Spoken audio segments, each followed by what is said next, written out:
मेरे हाथ पे 4 कार्ड्स हैं जिनके आधार पर मेरा वर्तमान, भूत, भविष्य सब तय होता है। आपको ये समझ में आ रहा होगा कि आज मैं टैरो कार्ड एक्सपर्ट पूजा सिंह जी के साथ हूँ।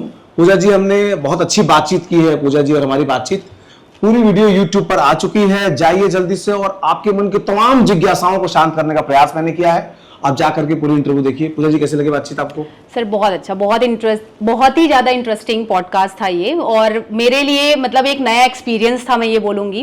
क्योंकि मुझे ऐसा लगता है कि अभी तक तो जितने भी क्लाइंट्स थे पहले अपॉइंटमेंट लेकर आते थे और फिर उनसे मैं सारी चीज़ें आराम से डिस्कस करती थी, मैं बताती थी। लेकिन यहाँ पर आपने जो हैंड टू हैंड रेमेडीज पूछी है, हाँ। ठीक है, वो जो था वो बड़ा मज़ा आया मुझे वो चीज़ में।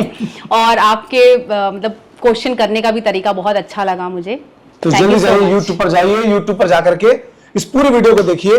आप लोगों की जिंदगी में ज्ञान का विस्तार होगा, बहुत सारी समस्याओं का समाधान मिलेगा, और अगर नहीं मिलेगा तो फिर कमेंट बॉक्स तो है, आप लोग स्वतंत्र हैं। जोहार।